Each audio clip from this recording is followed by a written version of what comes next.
Tokoh-tokoh yang dijagokan masuk bursa pemilihan presiden 2024 sudah mulai banyak tebar dukungan, mulai dari Ganjar Pranowo, Prabowo Subianto, dan Anies Baswedan yang masih di urutan teratas dalam survei.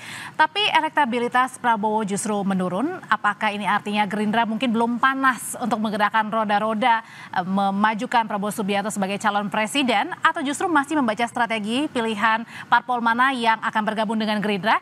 Begitukah Bung Yuda yang dilihat bahwa ini menjadi strategi baru bagi Gerindra?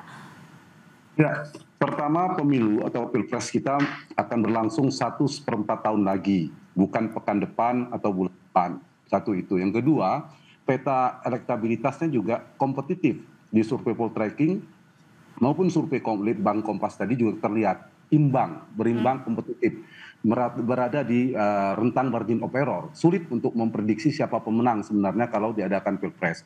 Nah, karena itu 3 capres kuat ini, Pak Prabowo, Pak Anies, dan Pak Ganjar sebenarnya punya potensi peluang yang sama.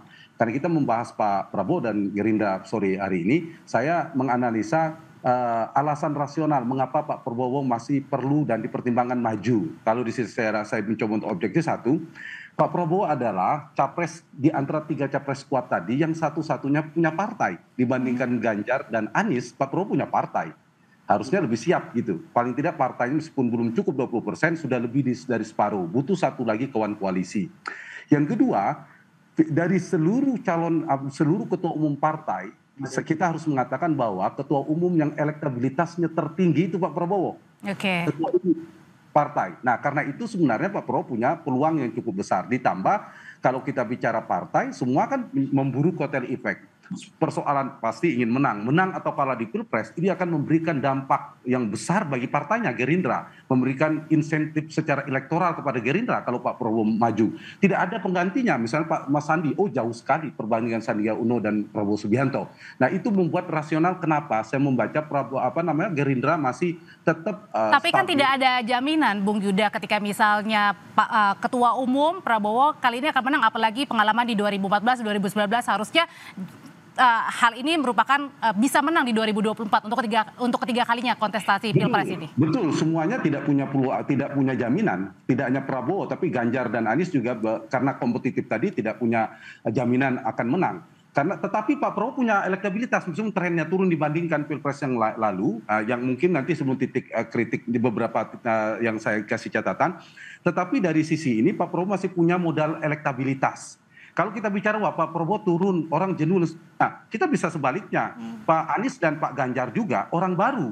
Dibandingkan Pak Jokowi menjelang 1 tahun pilpres, Pak Jokowi sudah melampaui 40%. Sementara Anies dan Ganjar juga nggak naik-naik sampai 40%. Sama ini, tiga-tiganya ini tidak ada capres yang potensial sangat kuat, kompetitif. Karena itu peluangnya relatif sama kalau saya menyimpulkan dari 3 nama ini. Sama kalau kita bacanya. Nah, yang ketiga, Pak Prabowo juga sekarang menhan, orang dekat Jokowi, dan itu menjadi kekuatan baru, bagian dari Pak Jokowi saya kira. Kalau itu bisa dikapitalisasi. Jadi saya ingin menjawab pertanyaan tadi. Ini tergantung pada strategi akhirnya. Apakah Prabowo, Ganjar, dan Anies punya strategi untuk menentukan cawapres yang tepat, yang lebih kontributif untuk melengkapi si capres secara elektabilitas. Yang kedua, strategi politik. Seperti apa? Dan saya kira kalau dari sisi strategi yang harus dipikirkan oleh Gerindra, orang bilang 2 kali kalah tidak mungkin menang. Ada, saya mendampingi, mengawal sangat intens Jawa Timur, Bu Kofifa. 2 kali kalah, kemudian dia maju lagi dengan Wes Wayahe. Sudah saatnya bisa menang melawan bukan Jokowi atau bukan Pak Dekarwo lagi. Kalau strateginya tepat, itu dibaca secara dari sisi optimis ya. Yang ketiga saya kira ini kan belum ada deklarasi. Nah, kalau Gerindra artinya tetap menjadi koalisi selain PKB ditambah PAN misalnya, kelompok Islam modernis dan tradisionalis itu digabungkan memperkuat koalisi itu. Bu Yuda, kalau misalnya hanya Gerindra katakanlah PKB nantinya akan bersama-sama berkoalisi, cukupkah kemudian juga artinya ini tidak usah perlu lagi pendekatan ke partai lain? Kalau dari syarat regulasi sudah cukup, tapi kan tidak sekedar ingin dikandidasi pencalonan, tapi juga dari aspek pemenangan. Saya kira tidak cukup, karena itu kalau dari sisi partai, kalau misalnya selain PKB, kemudian itu memang dibutuhkan oleh Pak Prabowo, basisnya Jawa Timur, NU dan sebagainya. ditambah basis lama seperti dua ada PKS dan PAN, misalnya PAN yang bertahan lagi sebagai representasi Muhammadiyah dan kelompok Islamis modernis, ya itu semakin lengkap, mesin politiknya semakin strategis kalau bisa bersama Gerindra saya kira, dan Gerindra sebagai partai tengah nasionalis ya semakin determinan, semakin untung secara partai. Nah, yang menarik menurut saya begini, spektrum ya, bukan ideologi, spektrum basis ceruk tiga capres kuat ini sekarang kan arahnya bukan terminologi kiri kanan ya, kita istilahkan di kiri dan kanan itu ada Mas Anies dan Mas Ganjar itu kan pemilihnya sekarang seperti berseberangan gitu. Baik. Nah, dan di tengah Pak Prabowo itu bergeser ke tengah. Nah yang di tengah ini menurut saya Pak Muzani ini harus bekerja keras di putaran pertama kalau Pilpres kita berlangsung 2 putaran. Ini mengindikasikan 3 calon presiden ya, dan 2 kalau kali. kita mengindikasikan 3 poros ya, PDIP bersama misalnya dengan KIB misalnya gitu. Nah Prabowo kan bergeser ke tengah sekarang. Nah yang di tengah ini orang akan baca, wah di putaran pertama Pak Prabowo kemungkinan akan tumbang ini, sulit. Nah saya ingin mengatakan justru di sini pertarungan sesungguhnya Pak Prabowo adalah di putaran pertama.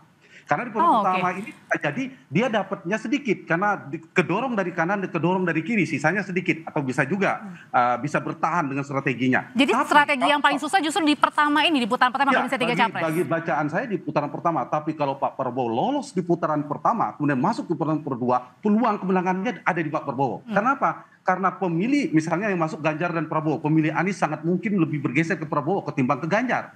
Kalau masuk adalah Anies dan Prabowo, pemilih Ganjar lebih mungkin bergeser ke Prabowo karena dekat dengan Pak Jokowi sekarang ketimbang pemilih Anies. Nah ini keuntungan yang didapatkan oleh Pak Prabowo kalau di putaran kedua. Nah karena itu menurut saya di putaran pertama ini adalah tadi ya, masih ada peluang ya bagaimana mencari cawapres yang tepat, kontributif secara elektoral, kemudian strategi yang tepat, tadi Pak Sekjen Ahmad Muzani juga sudah bicara. Dan itulah artinya strategi juga yang dipakai oleh Gerindra. Dan artinya itu juga strategi yang dipakai oleh Partai Gerindra untuk ya katakanlah tenang-tenang nih, masih belum roda-rodanya panas banget nih untuk biar ada 3 poros, ada 3 capres.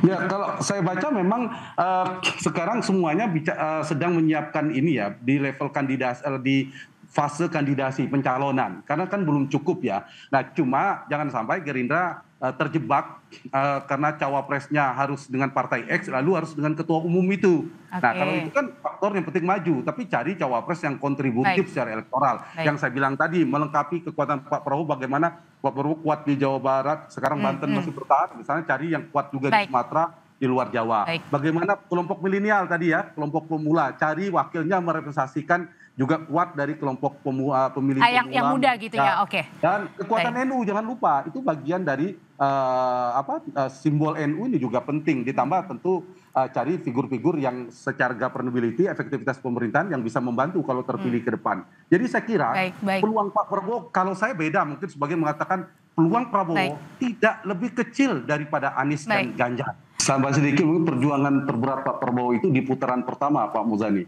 Di putaran pertama ini kalau orang pasti akan mengatakan karena figur lama, nanti yang paling berpeluang kecilnya dibanding Anies dan Ganjar adalah Pak Prabowo. Karena itu kalau Pak Prabowo bisa melampaui putaran pertama itu akan memberi peluang kemenangan yang besar.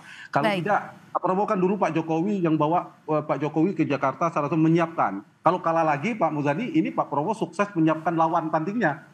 Selagi misalnya Anies, gitu jangan sampai. Nah justru harus disebutkan pertarungan di putaran pertama habisan. Putaran kedua harus ingat. Terima kasih Direktur Eksekutif Poltreking Bung Hanta Yuda sudah berbagi. Terima kasih bersama kami di Kompas Petang. Sehat selalu Bapak-bapak.